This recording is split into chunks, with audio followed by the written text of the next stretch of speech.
Assalamualaikum warahmatullahi wabarakatuh. Kang Bro, ketemu lagi dengan Iwan Banaran Kammas. Kita ketemu lagi hari ini. Ternyata cukup banyak Cak permintaan sampai meminta IWB untuk mengulas beberapa yang mungkin miss sebelumnya, yang belum kita ulas sebelumnya. Dan memang luar biasa, MotoGP benar-benar menjadi hot topic trending di Twitter, juga Marc Marquez trending. Luar biasa. Ini artinya apa? Marc Marquez membuat semuanya menjadi beda. Jadi ada semacam excitement yang luar biasa. Nah, Kang Mas, di hari ini IWB ingin membahas beberapa poin yang tentu saja menjadi hot issue, yang ternyata juga saat ini dibicarakan oleh para media luar. Karena kenapa? Ternyata Cak, kemarin adalah sebuah balapan yang membuat kita tuh tercengang dengan ban. Jadi ban ini ekstrim sekali. Kondisi ban tuh rusak Cak. Ini konfirmasi dari David Emmett, jurnalis MotoGP yang sangat terkenal, jurnalis yang sudah lama, yang sudah pro banget, dan dia sangat fokus dengan hasil dari foto-foto ya, beberapa foto yang beredar, dan konfirmasi bahwa ternyata banyak sekali ban depan kemarin yang hancur. Para pembalap khususnya Alex Rins juga hancur. Dan ini juga menyita perhatian IWB pula, karena kita cukup penasaran apakah hanya Alex Rins dan apakah pembalap lainnya juga demikian. Apalagi kita lihat kemarin bahwa secara apapun itu Marquez menggunakan ban tipe soft belakang dan hasilnya luar biasa. Marquez bisa nempel bahkan hanya sepersekian milidetik kalah dari Alex Rins, sehingga beberapa yang komen agak nyeleneh Cak. Komennya, Cak WB itu jangan-jangan Marquez pakai ban goib lah, sampai nih pancet wae Kang Mas. Jadi sudah terangkan ke sampean ya, alokasi ban itu nggak ada namanya ban goib, mau ban ini. Fabio Quartararo juga dulu sering menang disebut pakai ban goib gara-gara Michelin ya, tapi nggak ada begitu Cak. Artinya semuanya memang di manage dengan profesional, semuanya itu alokasi ban itu di lotre Cak. Jadi ban itu nggak ada nih, oh ini kita sisihkan nih buat Marquez, oh ini kita sisihkan buat Fabio, oh ini kita sisihkan buat Pecco, nggak ada Cak. Karena ban itu acak atau random, dan nanti tim akan mendapatkan secara lotre. Jadi ban itu nggak bisa sama alokasi, sama sisihkan, nggak bisa. Transparan, tidak ada model begitu. Michelin kemarin sudah tegaskan sampean menggunakan ban yang asimetris. Ini adalah kompon spesial, kompon yang memang diracik khusus untuk Phillip Island, karena terkenal bahwa trek ini ada trek yang kasar, sirkuitnya itu abrasif ya. Itulah kenapa Michelin sampai meracik spesial kompon, karkasnya lebih keras, karkas yang kuat, karena mereka tahu bahwa dari histori di sini di Phillip Island itu adalah sebuah sirkuit yang mengerikan ya bagi ban. Makanya Michelin akhirnya meracik ban asimetris, di mana sebelah kiri diracik tipe kompon yang lebih keras dibandingkan dengan kanan. Karena ini perlu, sebab kita tahu bahwa secara komposisi tikungan kan sebelah kiri 7, ya ini lebih banyak ke kiri dibandingkan dengan ke kanan, dan ke kanannya ada 5 kali. Dan itu terbukti bahwa semua pembalap kemarin bekerja dengan baik, artinya banyak ya, semuanya bisa finish tanpa ada masalah. Akan tetapi ternyata kondisi bannya hancur juga Cak. Konfirmasi tersebut dilayangkan oleh David Emmett sebagai jurnalis senior Motometers, dan ini fakta yang dijabarkan oleh Doi. Nah, ini kita juga cukup kaget ya sebenarnya ketika melihat ada tweetan atau semacam informasi dari David Emmett yang mengatakan bahwa ternyata ban depan dari Alex Rins ini hancur ya, sebelah kirinya luar biasa, sangat-sangat berantakan di sini ya, jadi hancur, terkikis. Kita lihat di sini ya. Nah, kayak gini ya. Jadi informasi dari David Emmett mengatakan bahwa this was Alex Rins front tire ya, towards the end. Jadi ini adalah informasi dari kondisi bannya Alex Rins ya, setelah berakhir, maksudnya pada lap-lap terakhir, dan pada posisi sebelah kiri left side is looking very messy, jadi benar-benar hancur lah ya bagian sebelah kiri ini, karena memang komposisi untuk Phillip Island tikungannya lebih banyak ke kiri, dan memang sudah diprediksi oleh Michelin bahwa akan abrasif banget, jadi bakal tergerus. Oleh karena itulah kompon sebelah kiri ini sudah dikerasin. Kita lihat untuk gambar yang jelasnya, kita perhatikan di sini memang benar-benar hancur Cak. Gila, ini benar-benar hancur, tercabik-cabik Kang Mas. Ini artinya bahwa memang aspal dari Phillip Island ini benar-benar sangat-sangat ekstrim. Kita katakan benar-benar sangat boros pada ban. Akan tetapi kita juga surprise bahwa dengan kondisi seperti ini motor masih bisa digeber dengan sangat baik. Kita perhatikan kemarin, lihat nih Cak. Jadi ini tercabik, bahkan kalau kita lihat karet kompon yang sebelah kiri ini benar-benar hancur. Dan sebagai informasi buat sampean, Alex Rins menggunakan tipe medium untuk ban depannya.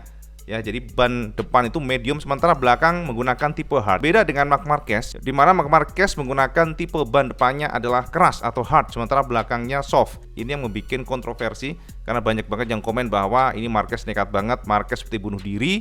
Akan tetapi nyatanya enggak. Nah, sekarang kita cukup penasaran Cak, ini dengan ban medium aja seperti ini, apakah dengan ban keras yang dipilih Marc Marquez ini akan memberikan hasil yang berbeda? Nah, ini Kang Mas ya, ini adalah gambar yang di-share di Twitter, dan bisa kita konfirmasi ternyata memang Marc Marquez pun hancur bannya. Ini gila, Cak. Jadi dengan menggunakan ban yang komponnya keras pun benar-benar rusak. Dan ini pun juga ternyata terkonfirmasi, ban softnya pun juga nggak mulus-mulus banget, Cak. Lihat nih, sudah hancur ya. Makanya Marquez mengatakan bahwa pada akhir-akhir lap dia sudah kehilangan traksi. Dan kita nanti kutip apa yang dikatakan Marquez setelah membalap di Phillip Island, dan kita lihat di sini ya, bagian kiri ini hancur. Informasinya walaupun Marquez menggunakan ban tipe keras untuk depan, karena Marquez menggunakan belakang tipe yang lunak, maka Marquez banyak menggunakan atau mengoptimalkan tekanan ban untuk di depannya. Jadi dia banyak bertumpu pada ban depan untuk mendapatkan traksi atau mengkompensasi lemahnya di bagian belakang. Konfirmasi dari Marquez bahwa ternyata keputusan dia untuk menggunakan ban tipe lunak belakang ini ditentang oleh tim HRC. Karena saran dari Michelin pun demikian, Cak. Jadi tidak cukup untuk menggunakan ban tipe soft di suhu yang cukup ekstrim ya. Suhunya cukup panas, 35 derajat Celcius.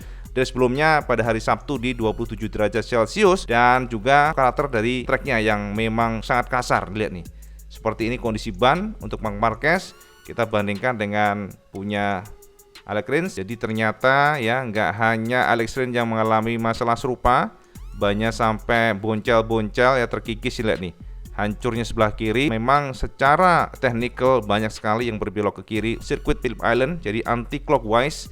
Dan ini juga terjadi pada Marquez, di mana bannya sebelah kiri juga sama hancur, Cak. Ini memberikan konfirmasi kita semuanya betapa semuanya on limit kemarin ya, betapa semuanya sudah memberikan kekuatannya, kemampuannya, dan kita harus berikan acungan jempol kepada kedua pembalap ini. Sayang sekali lagi WP nggak mendapatkan gambar punya Pecco ataupun punya pembalap lainnya, karena memang cukup sulit mendapatkan gambar secara high res ya. Gila ya, luar biasa, Cak ya. Hancur begini masih bisa membalap dengan kecepatan yang luar biasa. Nah, ini sebagai informasi buat sampean. Mungkin teman-teman yang belum tahu bahwa kemarin ini alokasi ban atau yang digunakan para pembalap kemarin bervariasi tergantung dari keinginan mereka. Dan yang jelas kalau kita lihat memang semuanya menggunakan tipe antara hard dan medium. Lihat nih, Maverick Viñales, Alex Espargaro ya, depannya menggunakan medium, Jack Miller ya, medium-medium, kemudian Bagnaia medium, belakang hard, kemudian Johann Zarco medium, belakang hard, sama Jorge Martin justru semuanya hard ya, jadi semuanya ban keras. Bastian ini juga luar biasa, ini dari belakang loh dia bisa finish kelima ya. Ini Jan Joska Andostran ya. Jadi ini artinya memang dia menggunakan hard, ini adalah pilihan yang tepat. Kemudian Fabio juga medium-medium, Luca Marini medium hard, kemudian Marco Bezzecchi juga medium hard. Lalu Pol Espargaro. Nah, ini yang menjadi fokus kita nanti dibahas oleh Marc Marquez, bahwa Honda RC memang tidak cocok menggunakan tipe hard dan juga medium. Itu pengalaman dia. Untuk yang belakangnya lebih baik menggunakan soft. Dan nih lihat nih, saya memperhatikan Marc Marquez only menggunakan tipe soft. Lihat nih, ya kan, tidak ada satupun pabrikan atau pembalap maksudnya yang menggunakan tipe lunak untuk ban belakangnya kecuali Marc Marquez. Nah, ini menarik saya. Sekarang kita akan coba kutip yang dikatakan Marquez seperti apa dan bagaimana dia bisa memanage bannya supaya nggak hancur, ban belakangnya khususnya. Oh ya, kita lihat dulu ya untuk foto di ban belakangnya, Cak. Nah, ini adalah kondisi dari motor Marquez dan kita ternyata salah sangka, Kang Mas. Jadi kita kan sempat kemarin bahas ya, minim lumpur. Memang sih lumpur minim. Akan tetapi setelah hujan kemarin tetap saja ya Marquez kelihatan, lihat terabasan kemana nih. Jadi artinya apa? Tidak semua sirkuit sempurna. Pasti ketika hujan ada lah sisa-sisa yang namanya lumpur, dan ini terjadi pada Marquez. Dan yes, saya perhatikan di sini kondisi bannya belakang justru jauh lebih baik dibandingkan dengan ban depan ya. Kita konfirmasi dari sini, Cak. Ya, walaupun kita nggak terlalu kelihatan bagian kiri kanannya, kita coba cari gambar lainnya. Nah, ini adalah gambar lain dari kondisi ban Marc Marquez. Dan ternyata iya, Cak, memang lebih baik lah dibandingkan yang bagian depan ya. Jadi ini bisa menjadi konfirmasi kita bahwa Marquez memang spesial dan istimewa karena dia bisa memanage bannya. Bahkan ban soft pun kelihatannya baik-baik saja nih ya, nggak terlalu parah dibandingkan dengan yang depan.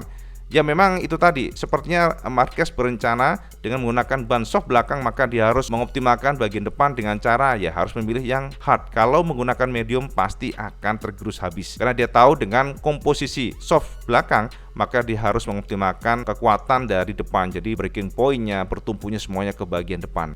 Ini beberapa foto yang bisa kita lihat. Tuh lihat, Cak, ternyata di Phillip Island juga sama, Kang Mas, ono lumpurnya walaupun nggak banyak ya. Lihat nih cipratan-cipratannya. Ekspresi Marquez setelah dia race menunjukkan dari rear park-nya yang kotor banget karena tanah liat. Kita juga berikan selamat kepada Bezzecchi yang sudah menjadi Rookie of the Year, dan Bezzecchi juga sempat memberikan komennya ketika Marc Marquez menggunakan komposisi ban yang aneh ya bagi dia, dan dia mengatakan bahwa seandainya dia menggunakan itu niscaya dia nggak akan bisa membalap dengan tipe ban kompon soft seperti itu. Ini artinya manajemen tire atau ban dari Marc Marquez memang luar biasa jos, Cak.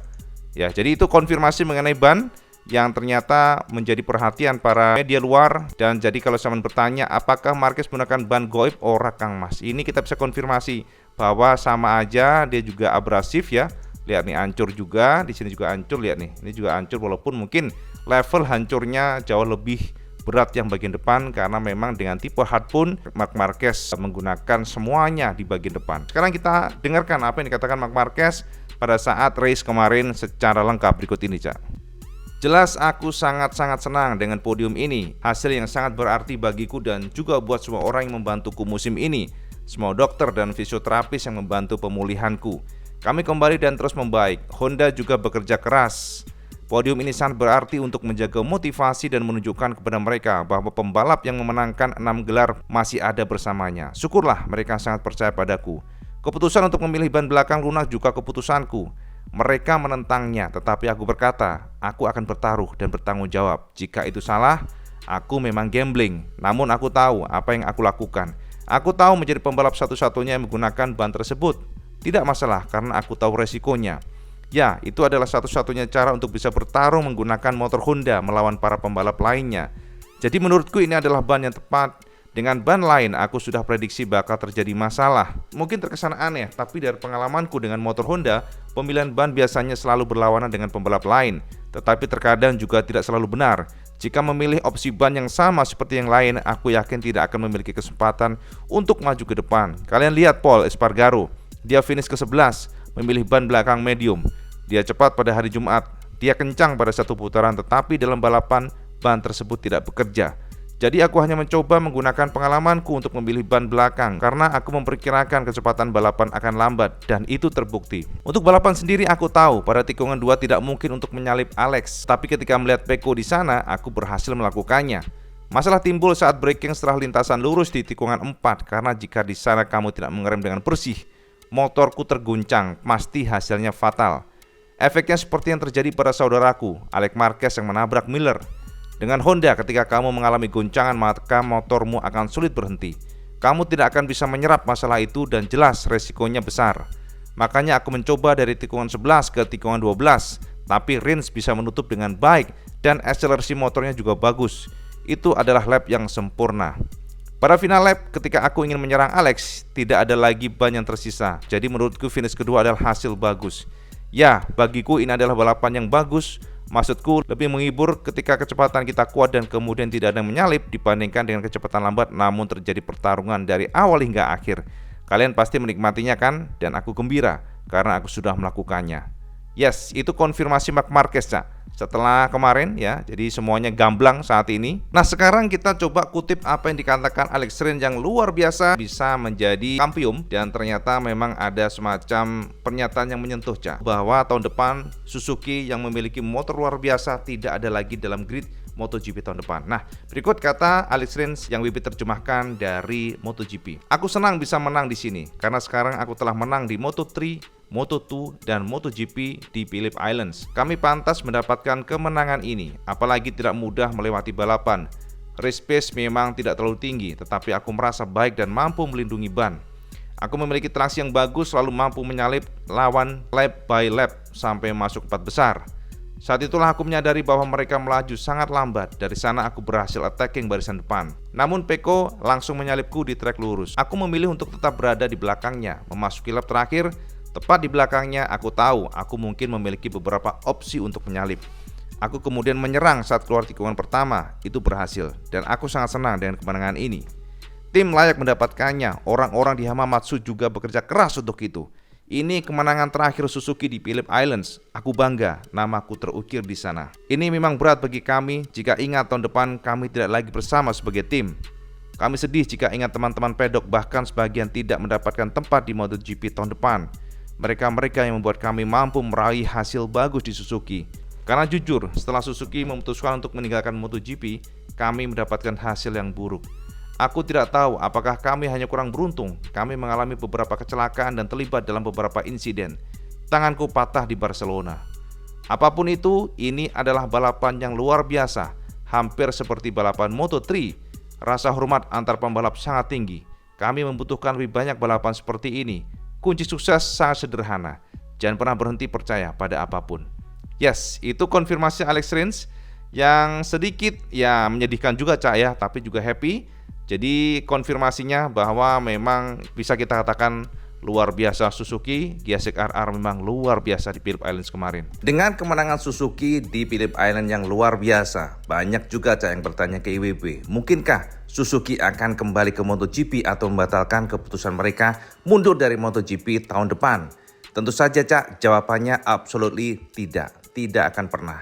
Karena ketika sebuah keputusan sudah digelontorkan, ketika keputusan sudah disiarkan secara terbuka, ada pertimbangan-pertimbangan khusus dari Suzuki pastinya. Ada alasan yang kuat. Informasi yang masuk adalah gara-gara masalah finansial. Jadi, jangan berharap Kang Mas bahwa Suzuki akan membatalkan untuk mundur dari MotoGP. Kita berharap saja ya, in the future mungkin kembali lagi, bisa saja.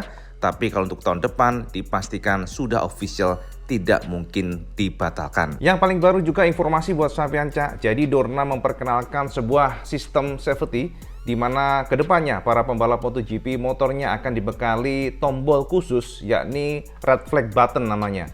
Jadi red flag button ini akan memungkinkan pembalap yang di track memberikan sinyal kepada Safety Commission, karena bagaimanapun yang tahu betul kondisi track itu adalah pembalap. Jadi kalau pembalap menemukan mungkin ada sesuatu hal yang berbahaya seperti genangan air, kemudian juga ada angin yang sangat kencang, maka secara mekanisme tertentu mereka bisa memencet tombol tersebut. Maka Safety Commission akan mendata, memberikan semacam conclusion atau kesimpulan, sehingga tidak hanya mengandalkan lambaian tangan dari para pembalap Cak. Sebab ini akan memungkinkan semuanya berlangsung lebih akurat, dan nanti tentunya red flag button ini akan dicangkokkan pada seluruh pembalap di MotoGP. Jadi itu informasi tambahan buat sampean Cak. Nah, piye Kang Mas, sudah fix bisa kita katakan Alex Marquez nanti akan mendapatkan long lap penalti di Sepang Malaysia. Kita lihat bahwa potensi Fabio seperti apa kalau di Sepang nanti Cak. Sepang ini mungkin agak berat bagi Fabio, karena kalau dari kacamata pribadi sepertinya justru Ducati lebih bagus dibandingkan dengan Phillip Island. Dengan matangnya Pecco pastinya akan menjadi tantangan tersendiri buat Fabio dan juga Yamaha, karena kita tahu di Sepang itu juga memiliki strat yang cukup panjang dan ini tentu saja menguntungkan buat Ducati.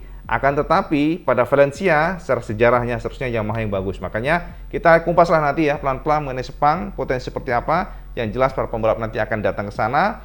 Dan kita lihat saja, adakah ikhtiar yang akan membuat Yamaha makin bagus? Kita lihat nanti Cak. Kita sudahi dulu informasi IWB bersama semuanya tentang MotoGP. Kita tutup lah ya, sudah selesai hiruk pikuk tentang Marquez.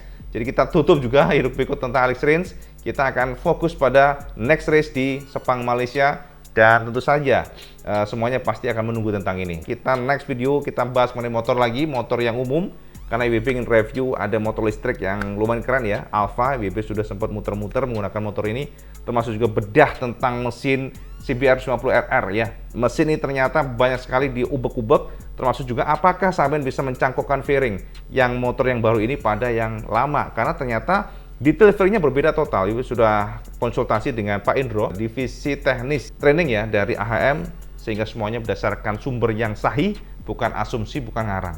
Jadi gitu aja Cak, informasi mudah-mudahan buat semuanya hari ini, video hari ini semoga mencerahkan. Dan seperti biasa, kalau teman suka video ini, like, share, dan subscribe. Ojo lali sama sholat 5 waktu, karena ini paling penting. Assalamualaikum warahmatullahi wabarakatuh. Salam sekandos.